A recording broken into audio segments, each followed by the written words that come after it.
Hello everyone, Rahul Mishra नाम है हमारा और आज के इस वीडियो में हम लोग 13 से लेकर 20 नवंबर तक की banking and financial awareness discuss करेंगे। अपने पिछले वीडियोस में हम लोगों ने 12 नवंबर तक की वीडियोस बना दी गई हैं, आपको प्लेलिस्ट में मिल जाएंगी। वहाँ पर हम लोगों ने 12 नवंबर तक की banking and financial awareness cover किया हुआ है और काफ़ी लंबे समय अंतराल के बाद में आप लोगों को ये वीडियोज़ मिल रहा है। काफ़ी टाइम से आप लोगों को वीडियोज़ मिला नहीं था, तो थोड़ा मैं बिजी चल रहा था, इस वजह से वीडियो नहीं बना पा रहा था। लेकिन अभी चीज़ें स्मूथ हैं तो आप लोगों को रेगुलर वीडियोज़ मिलेगा। ठीक है, आज के इस वीडियो में हम लोग 13 से लेकर 20 नवंबर तक की banking and financial awareness discuss करेंगे। और ये पीडीएफ जो है नवंबर मंथ की पूरी पीडीएफ जो है वो ऐप पर जो है अवेलेबल करा दी गई है। इस वीडियो के नीचे डिस्क्रिप्शन में ऐप का लिंक दिया गया है, पीडीएफ का डायरेक्ट लिंक दिया गया है। आप लोग वहाँ से जाकर पीडीएफ को परचेज कर सकते हैं। और पीडीएफ परचेज करने से पहले उसमें कुछ चीज़ें लिखी गई रही थी जो उसके एफएक्यूज हुआ करते हैं, उसको आप लोग पढ़ लिया करो। पीडीएफ पढ़ने के बाद में फिर बार बार कंप्लेन करना सही नहीं होता है कि सर कंटेंट तो हिंदी में है, कंटेंट तो इंग्लिश में है। सारी चीज़ें आप लोगों को वहाँ पर लिखी गई, उसको पढ़ो, उसके बाद आप लोग परचेज किया करो। ठीक ना। क्वेश्चन जो होता है वो हिंदी और इंग्लिश दोनों में होता है। एक्सप्लेनेशन जो होता है वो केवल और केवल इंग्लिश में होता है। अगर आप इंग्लिश में कंफर्टेबल हैं तभी आप पीडीएफ परचेज करिए, नहीं तो परचेज करने की जरूरत नहीं है।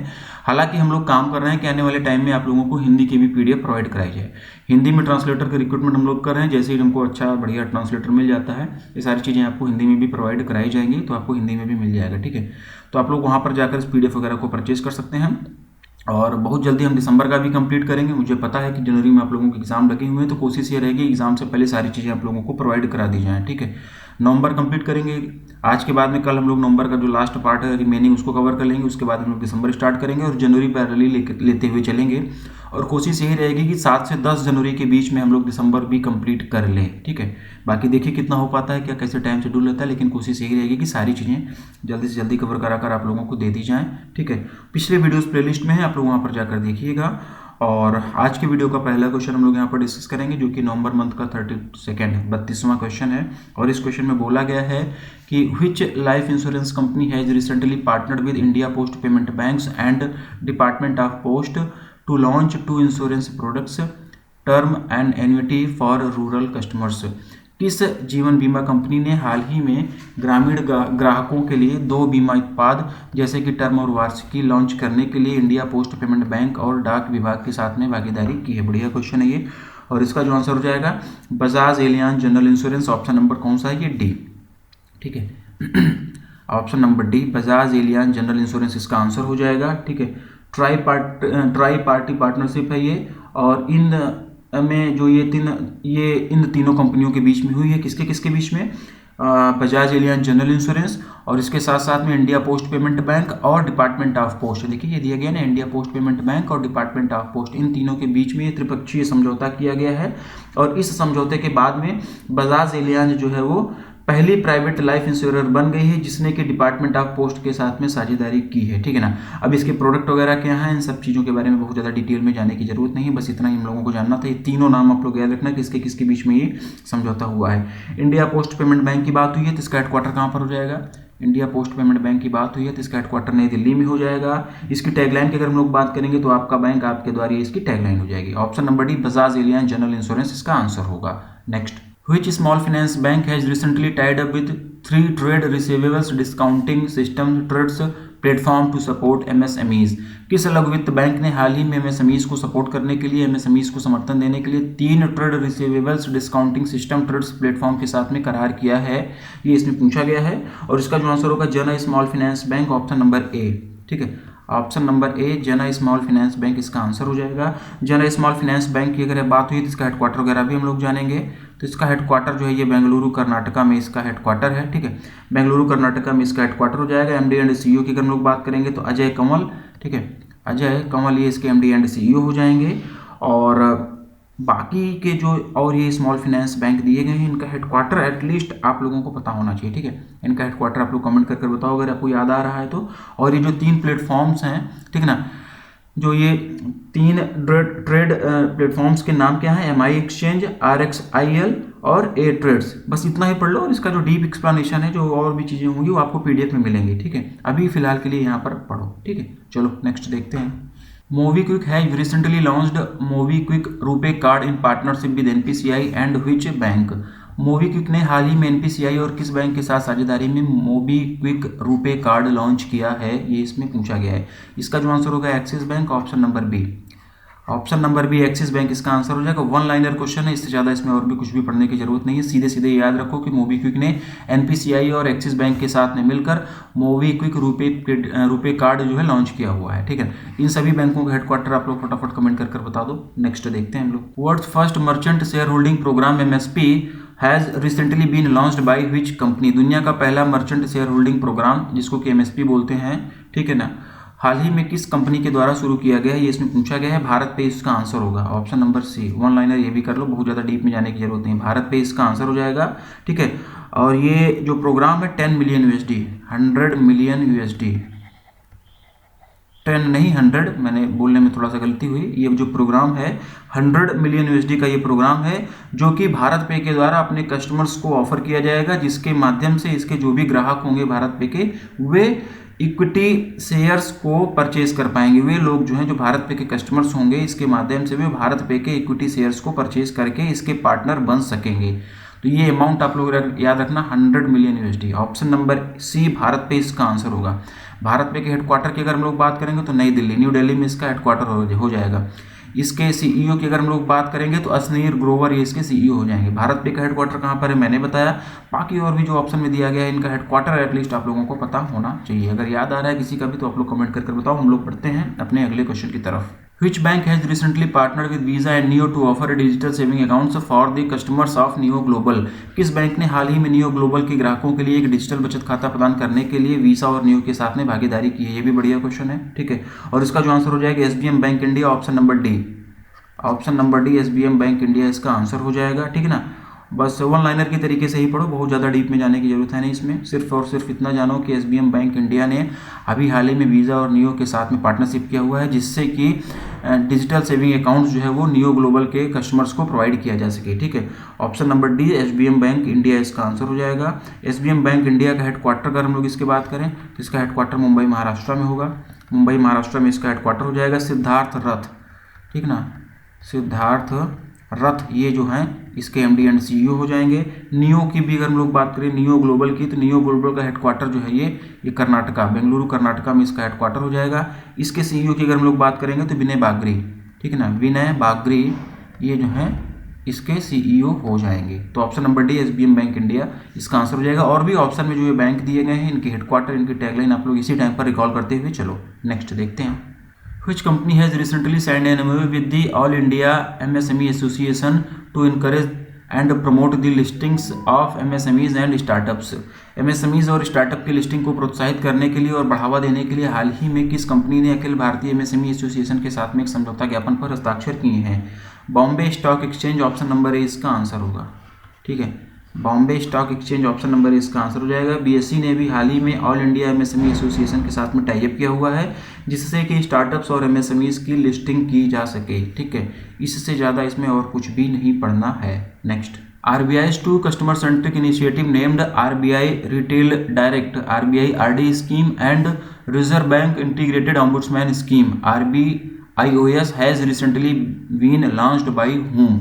आरबीआई की दो ग्राहक केंद्रित पहल, जिसका नाम RBI retail direct, RBI RD योजना और रिजर्व बैंक एकीकृत लोकपाल योजना RBIOS है, हाल ही में किसके द्वारा शुरू की गई है? बढ़िया क्वेश्चन है। जहां पर भी आरबीआई दिख जाए वो क्वेश्चन आप लोग ध्यान से पढ़ा करो, क्योंकि क्वेश्चन वहां से फ्रेम होने की ज़्यादा चांसेस होते हैं बैंकिंग एग्जाम में।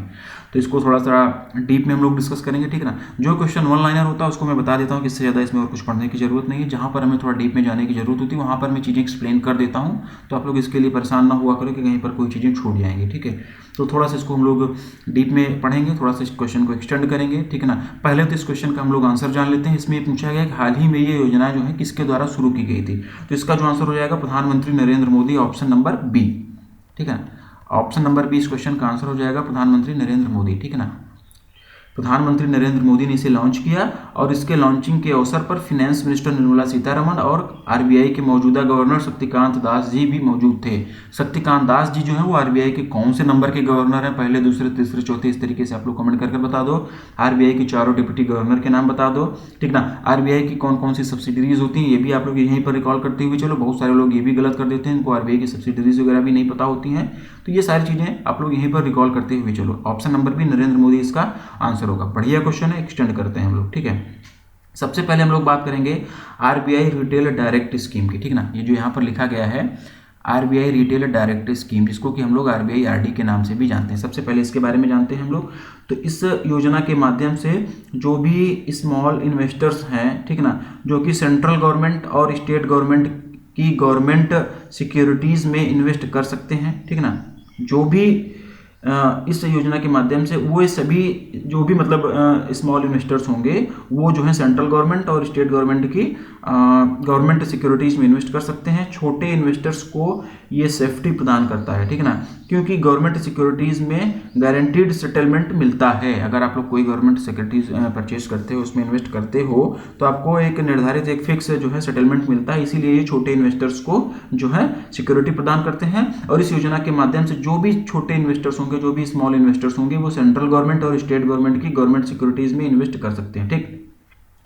इसके तहत छोटे इन्वेस्टर्स जो हैं आरबीआई के साथ फ्री ऑफ कॉस्ट में ऑनलाइन गवर्नमेंट सिक्योरिटीज अकाउंट भी खोल सकते हैं, ठीक है। Retail individual investors retail direct guilt, जिसको कि हम लोग आरडीजी बोलते हैं, रिटेल डायरेक्ट गिल्ट, ठीक है, अकाउंट भी खोल सकते हैं। Retail individual investors retail direct gilt account भी खोल सकते हैं। इन्वेस्टर्स जो है वो गवर्नमेंट सिक्योरिटीज को खरीद भी सकते हैं, बेच भी सकते हैं, ठीक ना। ये इस स्कीम से रिलेटेड बातें हो गई, ठीक है। और बहुत ज़्यादा इसमें और इससे ज़्यादा पढ़ने की जरूरत नहीं। एग्जाम पॉइंट ऑफ व्यू से एग्जाम ओरिएंटेड जो चीज़ें होती हैं हम लोग यहाँ पर पढ़ते हैं। और जो लोग पीडीएफ वगैरह नहीं परचेस करते हैं, आप लोग इसको थोड़ा सा लिखते हुए भी चला करो, नहीं तो फिर मतलब क्या होगा, कई बार एक्सप्लेनेशन से क्वेश्चंस बनते हैं और आप लोग कर नहीं पाते हो, फिर मतलब ये सही नहीं है कि अगर आप वीडियोस वगैरह देख रहे हो फिर क्वेश्चन आप लोग ना कर पाओ, तो ये सही नहीं होता है। और जो लोग पीडीएफ परचेस करेंगे वहाँ पर उनको ये सारी चीज़ें लिखी हुई मिलेंगी, ठीक है ना। अब हम लोग बात करेंगे जो आरबीआई की दूसरी इसकी स्कीम है, क्या नाम है इसका, reserve bank integrated ombudsman scheme, जिसको कि हम लोग RBIOS के नाम से भी जानते हैं, ठीक है। तो ये स्कीम जो है आरबीआई द्वारा रेगुलेटेड एंटिटीज के कस्टमर्स की कंप्लेंट्स को रिजॉल्व करने के लिए लॉन्च की गई। फिर से सुनो आप लोग, ये जो RBIOS है, यानी कि रिजर्व बैंक, आरबीआई नहीं RBIOS, यानी कि reserve bank integrated ombudsman scheme, इसके फुल फॉर्म वगैरह भी आप लोग याद रखना। कहीं पर आरबीआई आरडी लिखी रहे तो आपको पता चल जाना चाहिए कि आरबीआई रिटेल डायरेक्ट, या RBIOS लिखा रहे, RBIOS लिखा रहे तो आपको पता चल जाना चाहिए कि reserve bank integrated ombudsman scheme, ठीक है। तो ये जो स्कीम है, कौन सी स्कीम, RBIOS, ये स्कीम आरबीआई के द्वारा जो भी रेगुलेटेड एंटिटीज होती हैं उनके कस्टमर्स की कंप्लेंट को रिजॉल्व करने के लिए लॉन्च की गई, ठीक है ना। ये scheme one nation one ombudsman के तहत में काम करेगी, ठीक ना। वन नेशन वन ऑम्बुड्समैन के तहत में ये काम करेगी, ठीक है। ये क्वेश्चन भी पूछा जा सकता है कि ये जो RBIOS स्कीम है ये किस के तहत में काम करेगी, किस सिद्धांत के तहत में काम करेगी, किस प्रिंसिपल के तहत में काम करेगी। तो ये जो है वन नेशन वन ऑम्बुड्समैन के तहत में काम करेगी, ठीक है। आरबीआई कस्टमर्स की सिंगल रेफरेंस, आरबीआई जो है वो कस्टमर्स को सिंगल रेफरेंस पॉइंट प्रोवाइड करेगा जहां से वे अपनी कंप्लेंट्स आदि को देख सकेंगे, ठीक ना। 30 दिनों के अंदर कंप्लेंट्स को रिजॉल्व करना ही होगा, ये टाइम ड्यूरेशन भी याद रखना, 30 डेज, ठीक ना। 30 दिनों के अंदर कंप्लेंट्स को रिजॉल्व करना ही होगा, ठीक है। और ये जो इससे के माध्यम से जो कंप्लेंट की जाएंगी वो आरबीआई रेगुलेटेड जो भी एंटिटीज होंगी उनको उनकी कंप्लेंट जो है की जाएगी। सिंगल पॉइंट प्रदान किया जाएगा जहां से जो कस्टमर्स हैं अपनी कंप्लेंट्स वगैरह देख सकते हैं। 30 दिनों के अंदर कंप्लेंट को रिजॉल्व करना जरूरी होगा, ठीक है। और बेसिकली ये जो स्कीम है आरबी इंटीग्रेटेड ऑम्बुड्समैन स्कीम, ये आरबीआई के 3 ऑम्बुड्समैन स्कीम को मिलाकर 3 ऑम्बुड्समैन स्कीम्स को इंटीग्रेट करके बनाया गया है। और वो कौन कौन सी 3 स्कीम है जिसको इंटीग्रेट किया गया है, ठीक है ना। तो इसका नाम मैं बता रहा हूँ, आप लोग नोट करिएगा। जो लोग पीडीएफ परचेज करेंगे उनको मिलेगा, लेकिन जो लोग नहीं करेंगे आप लोग नोट करिएगा, क्वेश्चन यहाँ से बन सकता है। पहला, बैंकिंग ऑम्बुड्समैन स्कीम 2006, ठीक है ना, बैंकिंग ऑम्बुड्समैन स्कीम, ठीक है ना, 2006 इसको मर्ज किया गया है। दूसरा, ऑम्बुड्समैन स्कीम फॉर एनबीएफसी 2018, ठीक है ना, ऑम्बुड्समैन स्कीम फॉर एनबीएफसी 2018, ठीक है ना। तीसरा, ombudsman scheme for digital transactions 2019, ठीक है। इन तीनों को मर्ज कर इन तीनों को इंटीग्रेट कर एक सिंगल ऑम्बुड्समैन स्कीम बनाई गई है, आरबी इंटीग्रेटेड ऑम्बुड्समैन स्कीम, जिसको कि RBIOS बोलते हैं, ठीक है। और 30 दिनों के भीतर इसमें कंप्लेन को रिजॉल्व करना होगा। आरबीआई रेगुलेटेड एंटिटीज की कंप्लेन की जाएगी। आरबीआई जो है कस्टमर्स को एक सिंगल पॉइंट प्रदान करेगा, मतलब एक सिंगल प्लेटफॉर्म प्रोवाइड करेगा जहां से वो अपनी कंप्लेंट्स वगैरह को भी देख सकते हैं। तो कुल मिलाकर ये बढ़िया क्वेश्चन था, यहाँ से क्वेश्चन पूछे जाने की संभावना है, तो आप लोग इसको नोट डाउन वगैरह कर लीजिएगा। नेक्स्ट देखेंगे, Which bank has recently integrated with the central government's National Agriculture Market (e-NAM) to enable digital collections and settlement of funds to various e-NAM beneficiaries? किस बैंक ने हाल ही में केंद्र सरकार के राष्ट्रीय कृषि बाजार के साथ एकीकृत किया है ताकि विभिन्न ई-नाम लाभार्थियों को डिजिटल संग्रह और धन के निपटान को सक्षम बनाया जा सके? ये भी बढ़िया क्वेश्चन है। हिंदी ट्रांसलेशन अगर कई बार टफ लगे तो आप लोग इंग्लिश पढ़ लिया करो, चीज़ें वहाँ से इजीली समझ में आ जाती हैं। Option number D HDFC bank इसका आंसर हो जाएगा। ठीक है, option number D HDFC bank इसका आंसर हो जाएगा। ई नाम के थ्रू किसानों को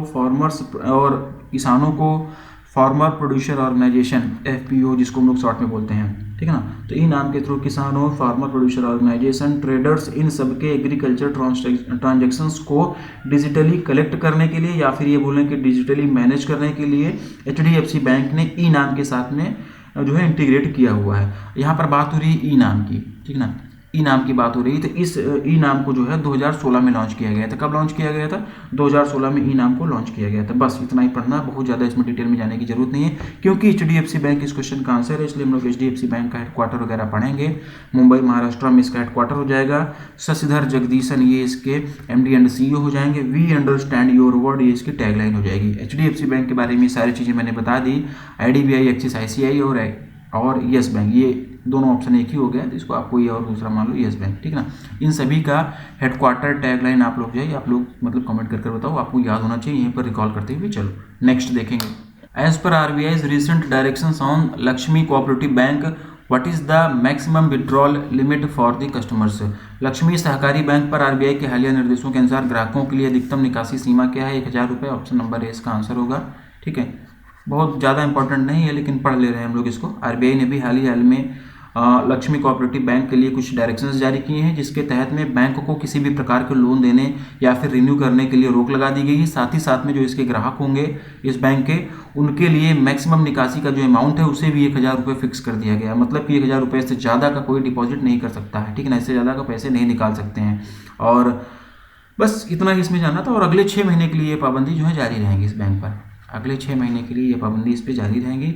अब यहाँ पर बात हुई है किसकी? लक्ष्मी कोऑपरेटिव बैंक की। तो थोड़ा सा इतना तो जान ही लेते हैं कि कहाँ पर ये कैसे बैंक है, कहाँ से है।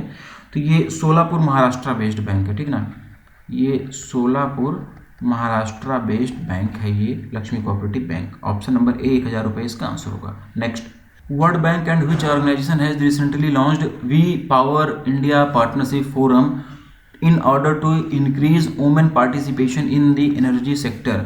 विश्व बैंक और किस संगठन ने हाल ही में ऊर्जा क्षेत्र में महिलाओं की भागीदारी को बढ़ाने के लिए we power India partnership forum launch किया हुआ है? ये इसमें पूछा गया। तो इसका जो आंसर होगा Asian development bank, option number ए, ठीक है ना, Asian development bank, option number ए इसका आंसर हो जाएगा। वर्ल्ड बैंक और एशियन डेवलपमेंट बैंक ने भी हाल ही में we power India partnership forum launch किया हुआ है जिसके माध्यम से एनर्जी सेक्टर में महिलाओं की भागीदारी को बढ़ाया जा सके। ठीक, बस वन लाइनर क्वेश्चन है। वर्ल्ड बैंक का हेडक्वार्टर कहाँ पर है? Washington DC। वर्ल्ड बैंक का हेडक्वार्टर कहाँ पर है? वाशिंगटन DC में इसका हेडक्वार्टर है। इसके प्रेसिडेंट की अगर हम लोग बात करेंगे तो डेविड R मालपास ये इसके प्रेसिडेंट हैं। एशियन डेवलपमेंट बैंक का हेडक्वार्टर इसके, ठीक है ना, प्रेसिडेंट कौन है ये आप लोग कमेंट कर बताएंगे। Next, in order to provide financial support to non profit organisation educational institutions to address developmental gaps, which organization has launched the second window of स्वावलंबन चैलेंज फंड SCF? गैर लाभकारी संगठनों, शैक्षणिक संस्थाओं के विकासात्मक अंतराल को दूर करने के लिए वित्तीय सहायता प्रदान करने के लिए किस संगठन ने स्वावलंबन चैलेंज फंड की दूसरी विंडो लॉन्च की है? ये इसमें पूछा गया है। और इसका जो आंसर हो जाएगा ऑप्शन नंबर बी, SIDBI, यानी कि small industries development bank of India. SIDBI इसका आंसर हो जाएगा, ठीक है ना, SIDBI इसका आंसर हो जाएगा। और इसकी थीम क्या थी? तो इसकी जो थीम थी ग्रीन भारत, ठीक है ना, लिख लेना आप लोग इसकी थीम थी ग्रीन भारत। और ये फंड जो है green energy, efficient climate change से रिलेटेड इनोवेटिव जो भी प्रोजेक्ट्स होंगे उनको सपोर्ट करने के लिए ये फंड जो है लॉन्च किया गया है SIDBI के द्वारा। इसकी सेकंड विंडो है, ठीक है ना। और ये जो चैलेंज फंड है, यहाँ पर एक टर्म यूज हो रहा है चैलेंज फंड, ठीक है ना। स्वावलंबन चैलेंज फंड की बात छोड़ो आप लोग, क्योंकि नाम स्वावलंबन तो नाम लगा दिया गया है। चैलेंज फंड क्या होता है इसके बारे में हम लोग थोड़ा सा जान लेते हैं कि चैलेंज फंड क्या होता है, ठीक है ना। तो जो चैलेंज फंड होता है ये एक फिनेंशियली सपोर्ट करने की मैकेनिज्म है, ठीक है ना, वित्तीय रूप से सहायता प्रदान करने की एक मैकेनिज्म है ये, फिनेंसिंग सपोर्ट मैकेनिज्म है ये। और थोड़ा सा आसान भाषा में और थोड़ा सा अगर इसको इलिबरेट करें तो इसके ये एक वित्तीय सहायता प्रदान करने की मैकेनिज्म है जो कि किसी भी स्पेसिफिक पर्पस के लिए फंड्स एलोकेट करती है, ठीक ना। इसके माध्यम से वित्तीय सहायता प्रदान की जाती है जो कि किसी भी स्पेसिफिक पर्पस के लिए फंड एलोकेट करती है, ठीक ना। अगर किसी भी आइडिया को स्केल अप की ज़रूरत है, फंड की ज़रूरत है, तो चैलेंज फंड उसे सोल्यूशन प्लेटफॉर्म प्रोवाइड करता है, उसको फंड देता है, ठीक है। और ये जो SCF है यानी कि स्वावलंबन चैलेंज फंड, ये स्वावलंबन रिसोर्स फैसिलिटी, फिर से सुनो आप लोग, ये जो स्वावलंबन चैलेंज फंड है ये स्वावलंबन रिसोर्स फैसिलिटी का एक पार्ट है जो कि सिडबी के द्वारा संचालित की जाती है। सिडबी के द्वारा स्वावलंबन रिसोर्स फैसिलिटी प्रोवाइड की जाती है, संचालित की जाती है, और ये स्वावलंबन चैलेंज फंड उसी का एक पार्ट है, ठीक ना। और ये जो स्वावलंबन चैलेंज फंड है इसकी फर्स्ट विंडो इसी साल अगस्त में जो है लॉन्च की गई थी। कब की गई थी? अगस्त में, ठीक ना। इसकी फर्स्ट विंडो जो है इसी साल अगस्त में लॉन्च की गई थी, सेकंड विंडो है। इसके माध्यम से जो भी स्पेसिफिक पर्पज के लिए लोगों को फंड्स जो है लोकेट किए जाएंगे, ठीक है ना। और इसकी थीम जो ग्रीन भारत है, तो green energy, efficient climate change से रिलेटेड जो भी इनोवेटिव प्रोजेक्ट्स होंगे उनको सपोर्ट करने के लिए इसके तहत जो है फंड प्रोवाइड किया जाएगा। सिडबी की यहाँ पर बात हुई है, तो हेडक्वार्टर वगैरह भी हम लोग सिडबी की जानेंगे, तो इसका हेडक्वार्टर सिडबी का कहाँ पर हो जाएगा? लखनऊ यूपी में इसका हेडक्वार्टर हो जाएगा, लखनऊ यूपी में इसका हेडक्वार्टर हो जाएगा। और इसके CMD की अगर हम लोग बात करेंगे तो यस रमन जी जो हैं वो इसके CMD हो जाएंगे। सिडबी के बारे में मैंने बता दिया, और ऑप्शन में और भी जो सारी चीज़ें दी गई इनका हेडक्वार्टर एटलीस्ट आप लोगों को पता होना चाहिए। नेक्स्ट देखते हैं। एज पर RBI is recently introduced internal ombudsman mechanism for NBFCs, what is the minimum asset size for the non deposit taking NBFCs to appoint IO यानी कि इंटरनल ऑम्बुड्समैन। NBFC के लिए RBI के हाल ही में शुरू किए गए आंतरिक लोकपाल तंत्र के अनुसार जमा न करने वाली NBFCs के लिए IO नियुक्त करने के लिए न्यूनतम संपत्ति का आकार क्या है, ये इसमें पूछा गया है। और इसका जो आंसर हो जाएगा 5,000 करोड़ रुपए, ऑप्शन नंबर E, ठीक है। ऑप्शन नंबर E 5,000 करोड़ रुपए इसका आंसर हो जाएगा, ठीक है। बढ़िया क्वेश्चन है, यहाँ से क्वेश्चन एग्जाम में पूछा जा सकता है, तो इसको थोड़ा सा हम लोग इसके बारे में जानते हैं, ठीक है ना। RBI ने काफ़ी डिटेल में इसके बारे में डायरेक्शन जारी किया हुआ है। RBI ने NBFCs के लिए जो भी इंटरनल ऑम्बुड्समैन मैकेनिज्म है उसको अपॉइंट करने के लिए और उन सारी चीज़ों के लिए काफ़ी डिटेल में एक अपना डायरेक्शन जारी किया हुआ है, ठीक है ना। थोड़ा डीप में हम लोग पढ़ेंगे, और लेकिन वही पढ़ेंगे जो एग्जाम ओरिएंटेड होगा। बाकी इनके हम जो भी 10, 12, 15 पन्ने का जो भी इनका डायरेक्शन है उसको पढ़ने की उतना ज़रूरत नहीं है। जहाँ से एग्जाम में क्वेश्चन पूछे जा सकते हैं उसको हम लोग पढ़ेंगे। और ये भी RBI कहता है कि जो सर्कुलर होता है हमारा, जहाँ पर हम लोग एक सीरीज स्टार्ट किए हुए हैं, RBI कहता है, जहाँ पर हम लोग RBI के सर्कुलर, RBI की गाइडलाइंस जारी करते हैं, उसी का पार्ट है ये, ठीक है ना। RBI कहता है हमें ना ले जाकर हम लोग यहीं पर डिस्कस कर रहे हैं, तो क्वेश्चन इंपॉर्टेंट है, ध्यान से सुनिएगा, समझिएगा, नोट डाउन करते हुए चलिएगा, चीज़ें यहाँ से आप लोगों के एग्जाम में मिल सकती हैं, ठीक। तो चलिए स्टार्ट करते हैं, थोड़ा सा इसको हम लोग समझते हैं। RBI ने क्या किया कि अभी हाल ही में NBFCs के लिए इंटरनल ऑम्बुड्समैन मैकेनिज्म इंट्रोड्यूस किया हुआ है। इंटरनल ऑम्बुड्समैन का मतलब IO, आगे से मैं IO बोलूँगा और आप लोगों को समझ में आ जाना चाहिए कि इंटरनल ऑम्बुड्समैन की बात हो रही है, ठीक है। इंटरनल ऑम्बुड्समैन मैकेनिज्म इंट्रोड्यूस किया गया है, ठीक है। तो किसे किसे IO अपॉइंट करना होगा ये हम लोग अब जानते हैं, ये ज़्यादा जरूरी है। तो वे सभी डिपॉजिट टेकिंग NBFCs जिनकी 10 या 10 से अधिक ब्रांचेज हैं, ठीक है ना, वे सभी डिपॉजिट टेकिंग NBFCs जिनकी 10 या 10 से अधिक ब्रांचेज हैं, ठीक है ना, उन्हें डायरेक्शन जारी होने के 6 महीने के भीतर IO अपॉइंट कर देना है। कितना टाइम ड्यूरेशन भी याद रखना, क्वेश्चन ये भी पूछा जाता है कि डायरेक्शन जारी होने के कितने दिन के भीतर, कितने टाइम के भीतर जो है IO यानी कि इंटरनल ऑम्बुड्समैन अपॉइंट कर देना होता है।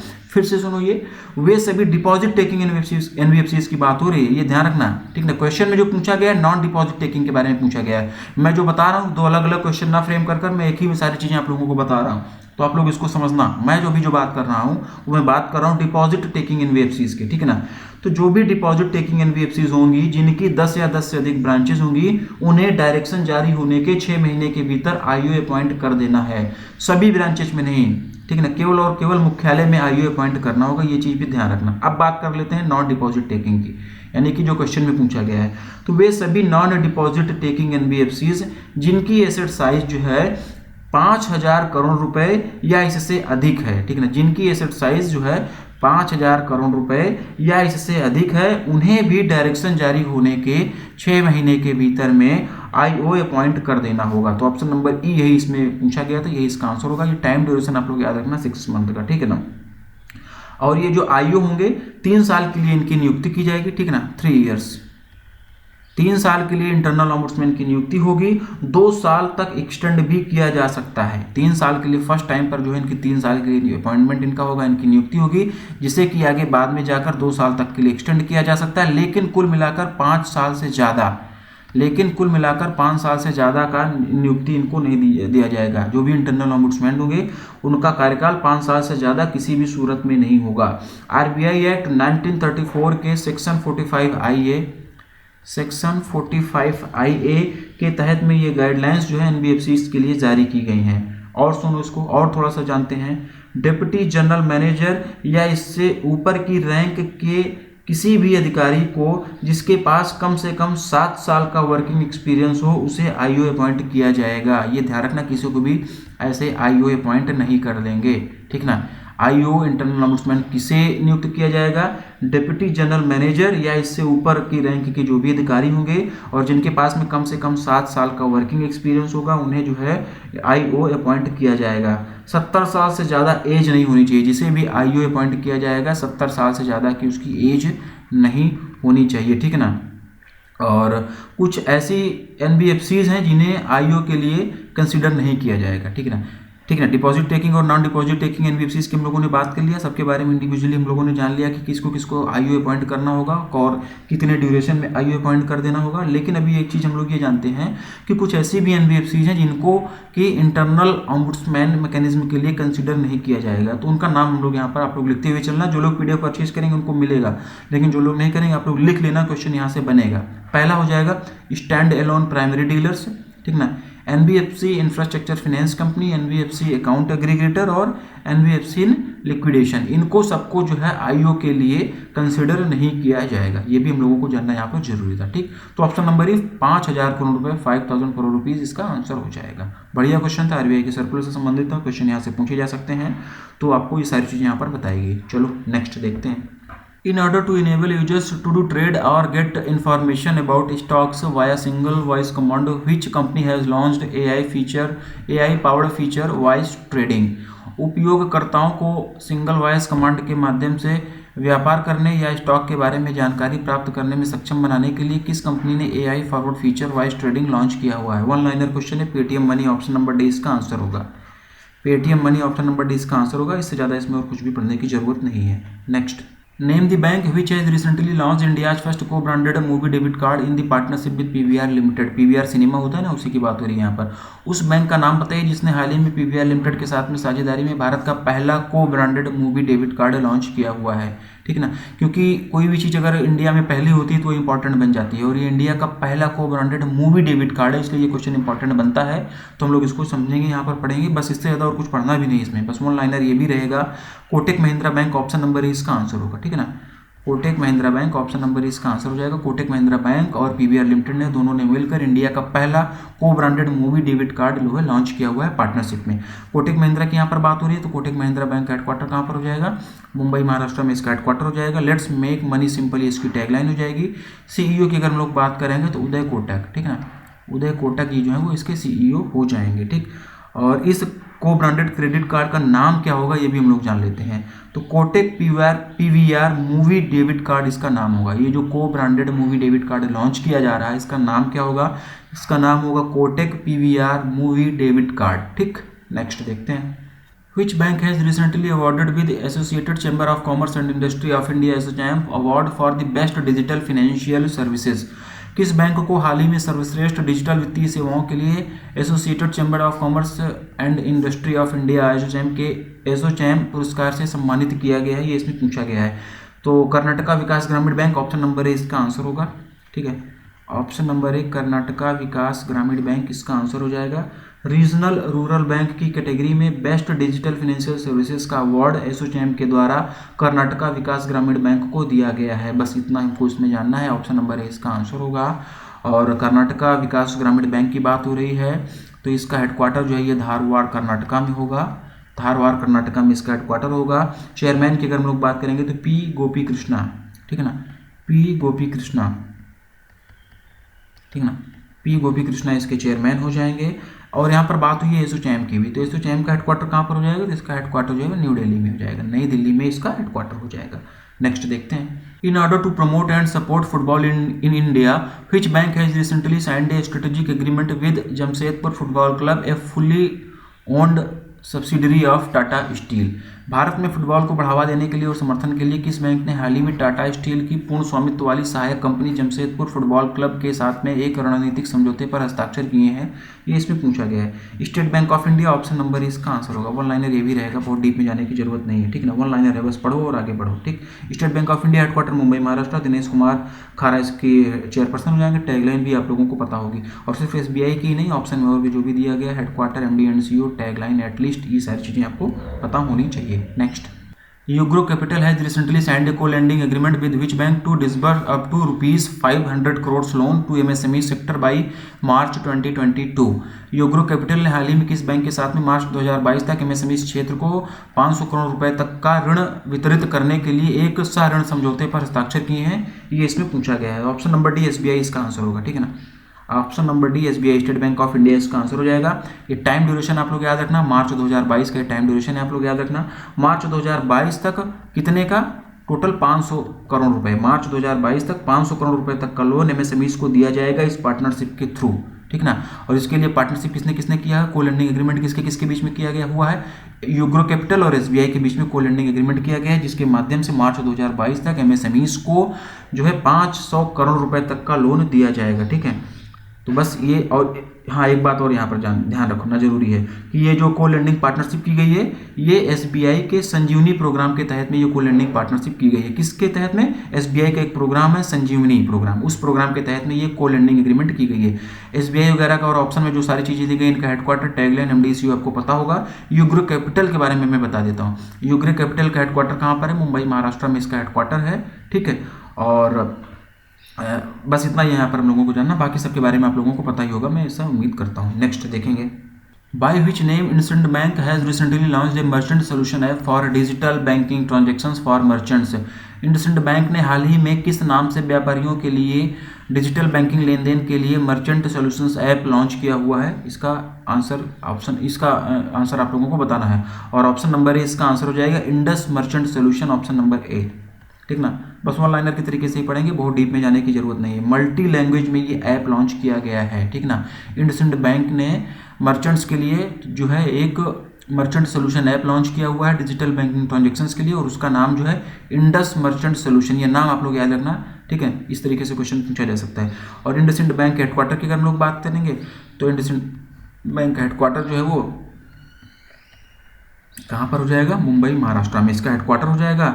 We make you feel richer, ये इसकी टैगलाइन हो जाएगी। We make you feel richer, ये इसकी टैगलाइन हो जाएगी। और सुमंत कटपालिया जो है वो इंडसइंड बैंक के एमडी एंड सीईओ हो जाएंगे। Next, which organisation has recently got approval from RBI to set up an account aggregator AA।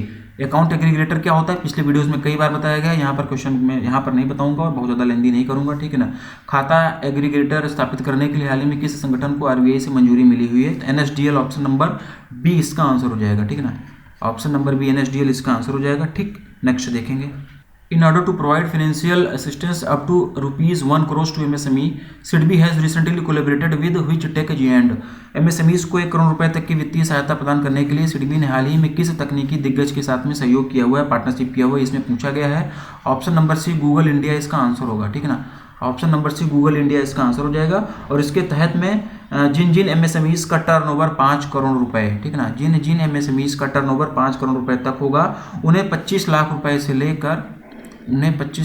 से लेकर वह 1 करोड़ रुपए तक का लोन जो है प्रोवाइड किया जाएगा। सिडबी की यहाँ पर बात हुई है, तो सिडबी के हेडक्वार्टर आपको कमेंट करके बता दो, और सिडबी का चेयरपर्सन कौन है आपको कमेंट करके बता दो। पिछले 2-4 क्वेश्चन पहले मैंने इन सारी चीज़ों को बताया हुआ था, तो भी आपको याद होना चाहिए।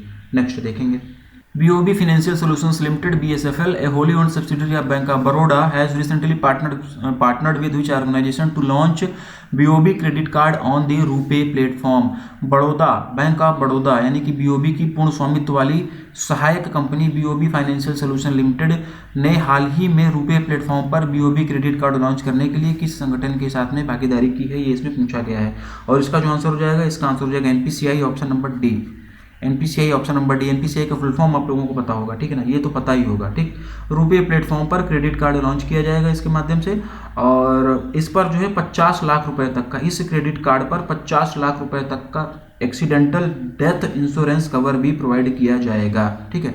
और यहाँ पर बात किसकी हुई है, बीओबी फाइनेंशियल सॉल्यूशंस लिमिटेड यानी कि bank of Baroda financial solutions limited की। तो इसके हेडक्वार्टर की अगर हम लोग बात करेंगे तो इसका हेडक्वार्टर मुंबई महाराष्ट्र में है, और शैलेंद्र सिंह जो है वो इसके एमडी एंड सीईओ हो जाएंगे, ठीक है। नेक्स्ट देखते हैं, NPCI international payments limited and network international has recently signed an MOU to enable the UPI payments in which country. NPCI international payments limited और नेटवर्क इंटरनेशनल ने हाल ही में किस देश में यूपीआई भुगतान को सक्षम करने के लिए एक समझौता ज्ञापन पर हस्ताक्षर किए हैं। तो इसका जो आंसर हो जाएगा United Arab Emirates, option number ए। ऑप्शन नंबर ए United Arab Emirates, option number ए इसका आंसर हो जाएगा। और यहाँ पर बात हुई है एनआईपीएल की, यानी कि एनपीसीआई नेशनल पेमेंट्स लिमिटेड। तो जो ये एनआईपीएल है ये एनपीसीआई की ही इंटरनेशनल आर्म्स है, जिसने कि नेटवर्क इंटरनेशनल के साथ में पार्टनरशिप किया हुआ है, जो कि यानी कि कौन, नेटवर्क इंटरनेशनल जो है वो Dubai based digital commerce company है। इसी के साथ में एनआईपीएल ने भी हाल में पार्टनरशिप किया है। क्यों पार्टनरशिप किया है, जिससे कि यूएई में यूपीआई ट्रांजैक्शंस फैसिलिटी प्रोवाइड की जा सके। ऑप्शन नंबर ई इसका आंसर है। और ऑप्शन में जितने भी कंट्रीज के नाम दिए गए ना, इनकी कैपिटल करेंसी आप लोग फटाफट कमेंट कर बता दो। अगला क्वेश्चन देखेंगे हम लोग, As per the recommendations of the second Regulations Review Authority RRA 2.0, how many redundant circulars has been withdrawn by the RBI recently? दूसरे विनियम समीक्षा प्राधिकरण RRA 2.0 की सिफारिशों के अनुसार हाल ही में RBI द्वारा कितने आवश्यक परिपत्र वापस लिए गए हैं, ये इसमें पूछा गया है, ठीक है। और इसका जो आंसर हो जाएगा more than 100, option number B, ठीक है। Option number B more than 100, क्योंकि आरबीआई से रिलेटेड न्यूज़ है इसलिए थोड़ा सा इंपॉर्टेंट है, क्वेश्चन अच्छा है। आरबीआई कहता है वाली सीरीज में इसको डिस्कस करना था, लेकिन हम लोग यहीं पर इसको डिस्कस करेंगे। आरबीआई के सर्कुलर्स, आरबीआई की गाइडलाइंस जो होती हैं उसको हम लोग कई बार आरबीआई कहता है सीरीज में डिस्कस कर लेते हैं, कई बार हम लोग क्वेश्चन में डिस्कस कर लेते हैं ना। अगर ज़्यादा लंबा वीडियोस बनना होता है तो उसके लिए एक सेपरेट वीडियो ला लिया जाता है। अगर छोटी वीडियोस में उसको हम कवर कर सकते हैं तो हम लोग उसको छोटी वीडियोस में डिस्कस कर लेते हैं। तो क्वेश्चन इसलिए भी इंपॉर्टेंट है क्योंकि आरबीआई से रिलेटेड न्यूज़ है, तो ध्यान से आप लोग सुनना। थोड़ा सा एक्सटेंड करेंगे हम लोग इसको, और सबसे पहले तो इसके पीछे का बैकग्राउंड भी हम लोग जान लेते हैं कि क्या है ये जो RRA 2.0 है, यानी कि रेगुलेशंस रिव्यू अथॉरिटी 2.0 है। थोड़ा सा इसके बारे में हम लोग जानते हैं। तो ये डेट आप लोग याद रखिएगा, मतलब याद क्या रखिएगा, मैं बता ही दे रहा हूँ, ये खैर इतनी इंपॉर्टेंट तो है नहीं, ठीक है ना। 15 अप्रैल 2021 को आरबीआई ने रेगुलेशंस रिव्यू अथॉरिटी 2.0 का गठन किया हुआ था। किसका गठन किया हुआ था, रेगुलेशंस रिव्यू अथॉरिटी 2.0 का गठन किया गया था, ठीक है। क्यों किया गया था इसका गठन, तो जो भी आरबीआई के रेगुलेटरी इंस्ट्रक्शंस हैं, जो भी आरबीआई के सर्कुलर्स हैं, ठीक है ना, जो भी आरबीआई के डुप्लीकेट इंस्ट्रक्शंस हैं, जो कि अब आरबीआई पर बर्डन हो गए, जो कि अब बैंकों पर बर्डन हो गए, जिसके बारे में लेखा जोखा रख पाना कठिन है, कई बार चीज़ें कोलैप्स कर जा रही हैं। एक ही रेगुलेशंस जो हैं, एक ही इंस्ट्रक्शन जो है आरबीआई के डायरेक्शन दो बार जारी कर दिए गए हैं दूसरे तरीके से, ठीक ना। तो उन सभी चीज़ों को रिव्यू करने के लिए, उन सभी चीज़ों की समीक्षा करने के लिए इस RRA 2.0 का गठन किया गया था। और ये जो RRA 2.0 है, इसका हेड किसको बनाया गया था, क्वेश्चन ये पूछा जा सकता है। तो इसका head deputy governor M Rajeshwar Rao ji को बनाया गया था, और इसी RRA 2.0 ने अब जाकर अपना सुझाव दिया है, और इस सुझाव के अनुसार 100 से भी ज़्यादा अधिक अनुपयोगी सर्कुलर्स को आरबीआई ने वापस ले लिया है, ठीक है ना। तो कुल मिलाकर पूरी कहानी, इसकी पूरी हिस्ट्री आप लोगों को बता दी गई। Option number B more than 100 इसका आंसर हो जाएगा। क्वेश्चन ये पूछा जा सकता है कि RRA 2.0 का हेड किसको बनाया गया था, तो deputy governor M Rajeshwar Rao, मैं लिख दे रहा हूँ, ठीक ना। ये चीज़ें यहाँ से पूछी जा सकती हैं, deputy governor M Rajeshwar Rao, ठीक है ना। जो लोग पीडीएफ नहीं परचेज करते हो भैया, बार बार बोल रहा हूँ, लिखते हुए चलो। इसको मुरारी बापू की कथा के तरीके से और सत्यनारायण गोस्वामी की कथा के तरीके से मत सुनो कि वीडियो खत्म होगा तो लास्ट में पंजीरी और चरणामृत वगैरह आपको दिया जाएगा, तो फिर ऐसे नहीं होता है। सीरियसली पढ़ाई करो आप लोग, इसको लिख लिया करो, ठीक है। जो भी चीज़ें यहाँ पर बताई जा रही हैं, कुछ भी अननेसेसरी चीज़ें आप लोगों को बताई नहीं जा रही हैं, तो इसको लिखा करो, नहीं तो फिर चीज़ें लास्ट में एग्जाम में आएगा नहीं, फिर आप लोगों को लगेगा मैंने यहाँ से वीडियो देखा था, वहाँ से वीडियो देखा था, इनका वीडियो देखा था, उनका वीडियो देखा था, कुछ पढ़ा ही नहीं रहे, कुछ आ ही नहीं रहा है ना। तो इस तरीके से मत करो, इसको नोट डाउन करते हुए करो, चला करो, और हफ्ते में एक बार कम से कम सारी चीज़ों को रिवाइज भी किया करो, ठीक। अगला और लास्ट क्वेश्चन देखेंगे हम लोग इस वीडियो का। How much loan amount has recently been approved by the Asian Infrastructure Investment Bank (AIIB) for the implementation of the Sustainable Urban Service Program (SUSP) for the Chennai metropolitan area CMA। Chennai metropolitan area CMA के लिए sustainable urban services program SUSP के कार्यान्वयन के लिए Asian infrastructure investment bank के द्वारा हाल ही में कितनी ऋण राशि को मंजूरी दी गई है, ये इसमें पूछा गया। लोन का क्वेश्चन है, लिख लेना, क्वेश्चन यहाँ से पूछा जा सकता है। 150 million USD option number C इसका आंसर होगा, ठीक है ना। 150 million USD, 150 million USD option number C इसका आंसर हो जाएगा, ठीक है। बस और ज़्यादा डिटेल में जाने की जरूरत नहीं। लोन वगैरह का जो अगर आप लोग अपने नोट्स वगैरह बनाते हैं तो शुरुआत के 1-2 पेज छोड़ दिया करो, जहाँ पर आप लोग अपडेटेड GDP प्रेडिक्शंस लिख लिया करो, लोन वगैरह लिख लिया करो, मोबाइल ऐप वगैरह लिख लिया करो, जिससे कि लास्ट में आप लोगों को इधर उधर भटकना ना पड़े कि कोई कंपाइल करके दे दे, ठीक है ना। जैसे जैसे चीज़ें अपडेट होती रहें आप लोग अपनी टेबल खुद ही अपडेट किया करो, तो लास्ट में आपको कहीं किसी से PDF के लिए बहुत ज़्यादा भटकना नहीं पड़ेगा ना। लास्ट में क्या होता है कि बहुत ज़्यादा कन्फ्यूजिंग हो जाता है कि यहाँ से उठाओ वहाँ से उठाओ, ये लेटेस्ट है कि ये लेटेस्ट है। तो इन सारी चीज़ों को अवॉइड करने के लिए इस तरीके से आप लोग अपनी पढ़ाई किया करो। तो option number C 150 million USD इसका आंसर होगा, ठीक। तो आज का वीडियो हम लोग यहीं पर वाइंड अप करेंगे और आज हम लोगों ने 20 नवंबर तक की banking and financial awareness discuss कर ली है। अपने अगले वीडियो में हम लोग 21 से लेकर 30 नवंबर तक की banking and financial awareness discuss करेंगे। उसके बाद में हम लोग तुरंत दिसंबर का स्टार्ट कर देंगे और पैरेलली जनवरी का भी चलता रहेगा। मेरी पूरी कोशिश ये है कि एग्जाम से पहले आप लोगों को सारी वीडियोस प्रोवाइड करा दिए जाएँ, ठीक है। और इसका PDF जो है वो आप लोगों को ऐप पर अवेलेबल करा दिया गया है। आप लोग इस वीडियो के नीचे डिस्क्रिप्शन में ऐप का लिंक दिया गया है, PDF का लिंक दिया गया है, डायरेक्टली आप लोग जाकर वहाँ से PDF परचेज कर सकते हो। PDF परचेज करने से पहले सारी चीज़ें पढ़ लिया करो।